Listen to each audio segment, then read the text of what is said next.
You're watching CBS 8 Mornings at 6.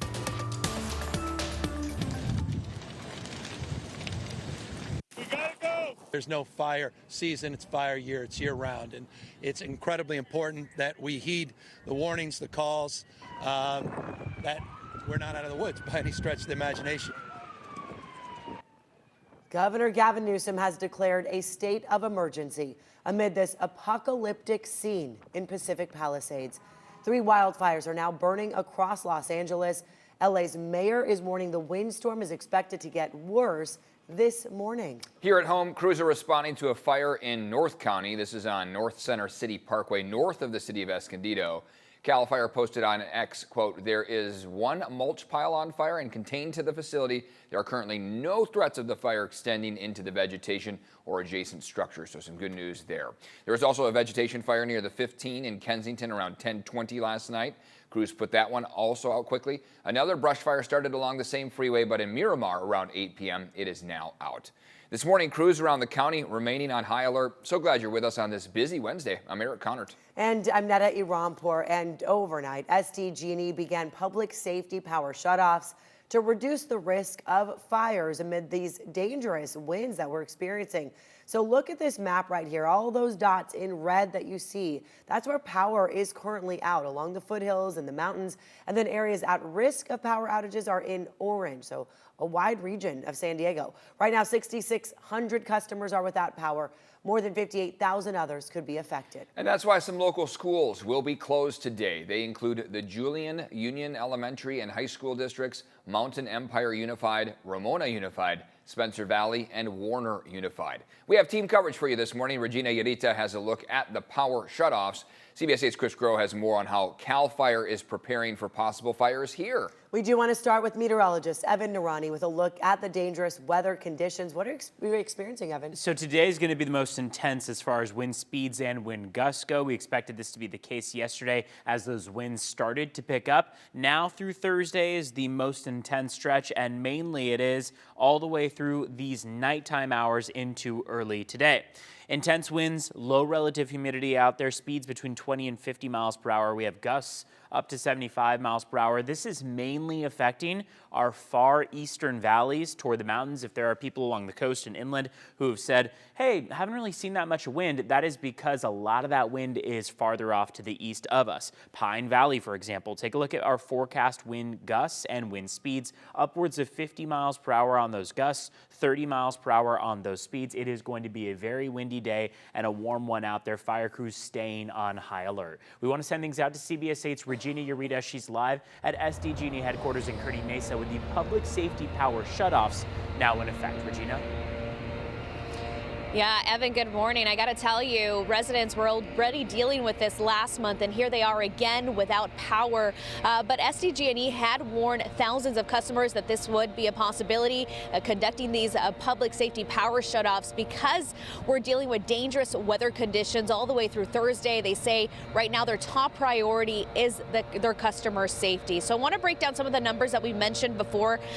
Over 6,600 people remain without power, and that includes areas like Julian and Campo. The potential number of customers that could still be affected is close to 60,000. Now again, due to elevated fire weather conditions and Santa Ana winds, San Diego Gas and Electric has initiated these public safety power shutoffs in certain communities to help reduce that wildfire risk and protect public safety. SDG&E's Emergency Operations Center is monitoring the high winds and severe wildfire conditions around the clock and will continue to do so. They say they understand that being without power can be difficult. It's why community resource centers will be available for customers impacted. These centers have resources such as Wi-Fi and phone charging stations, and it is open to the public. But listen to what else SDG&E has to say. Can ultimately see power outages, not just from public safety power shutoff, but just from debris being blown, trampolines from people's backyards. Eucalyptus trees are especially prone to these strong winds. And as Evan mentioned, right here in Kearney Mesa, we're not feeling those type of winds, but if we move closer to East County, you can definitely start to see that. We actually have a Chris Grow live outside of the CAL FIRE headquarters. CAL FIRE has actually been preparing for those wildfire conditions. So Chris, how's it looking out there? Yeah, so what you're going to be seeing is, of course, if you live in some of these areas where there's these power shutoffs or maybe these wind events happening, you'll notice more CAL FIRE crews, maybe even more local fire crews, as they are trying to be intentionally in spots they know that something could potentially happen, and they have extra staff, extra equipment, especially from areas like Northern California. Take a listen. We've brought down 45 fire engines from Northern California and positioned them throughout Southern California. In this county alone, we have 2 engine strike teams and a hand crew strike team from the Fresno and Madera area. So they're geared up, they are in position, and they are making sure that they are fully staffed and ready to go. Now, when you hear that, that means you need to be ready to go as well, too. You need to be prepared, and you need to stay vigilant. Now, one of the things that we often talk about when we're talking about fire preparedness is creating defensible space. That is something that is off the list right now. If you haven't done it already, now is not the time to do it, especially with any type of electrical equipment, because that could start a fire on its own. What you need to do right now is be prepared for any type of evacuation. You need to make sure that you have your go bag ready. Some of the most important things you can have in that go bag: a 3-day supply of both food and 3 gallons of water per person, a map in case you lose service or your battery runs out, change of clothes, extra cards, cash even maybe, a first aid kit, and make sure you have a battery powered radio and or flashlight with extra batteries. If you do have time, this is the stuff that you pack up now before there are any type of orders or warnings in place. Get those valuables, family photos, things that you may not think about in that moment of distress, and get those packed up right now. The other thing that you can do, especially if you're able to go home from the workday today and not have any type of warning and not have any type of incident that is happening here in San Diego County, is at the dinner table. Have that conversation about that plan. Talk with those family members about what it is that you can do, or try to communicate about when it is that you're separated from each other and something does happen, or have that exit route from your neighborhood or place of where you live. Eric, Netta?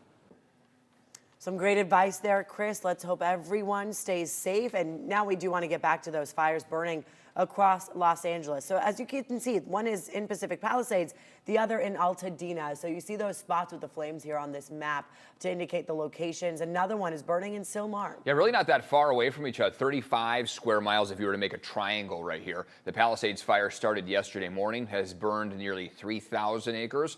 More than 13,000 buildings are currently in harm's way. It's unknown how many have been destroyed so far, but we've certainly seen many that have been taken down by those flames. Meanwhile, in Altadena, the Eaton fire has burned about 2,000 acres, started around 6 p.m. yesterday. Late last night, another brush fire broke out in Silmar. The rapidly spreading fire has burned 500 acres already. All of these fires have zero containment right now. Let's take a live look at the fire in Pacific Palisades. You see that glow there, that fiery glow in the distance? Active flames right now and a lot of smoke coming from this fire. And right above the busy neighborhoods and busy city of LA. Let's check in now on our forecast. Of course, we see how strong those Santa Ana winds are.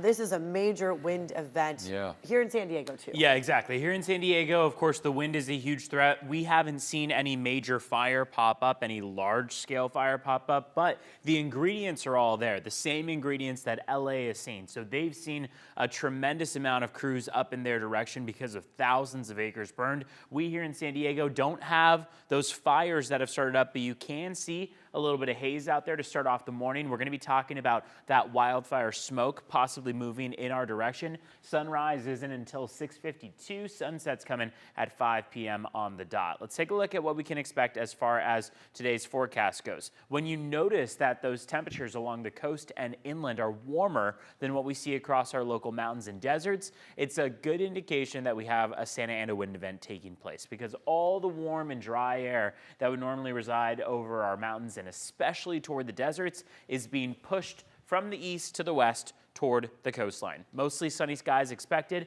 We even saw a few showers popping up across the deserts yesterday and today.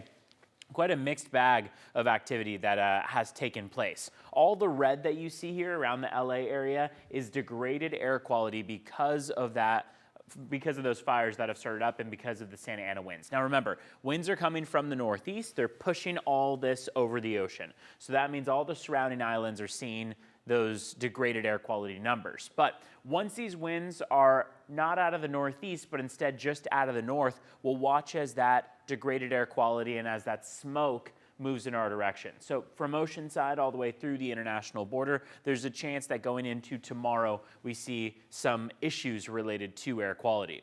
Current temperatures out the door are in the 50s, couple low 60s out there, 61 for Oceanside. So overnight lows are not doing too bad overall, but we've seen some peak wind gusts across San Diego County toward about the Temecula area, 68 miles per hour. Pine Valley 60, Cuyamaca 59, Alpine 46. So again, like we've talked about, a lot of these winds centered out toward our far eastern valleys and mountains as well. Let's take a look at your drive times outside, where so far things have been not all that impacted on the 805 northbound, the 94 westbound, and the 5 southbound. There could be some difficult driving conditions today, especially across local mountain passes, so factor that into any commute you have. Also factor in that we are watching for downed trees at times toward the mountains too.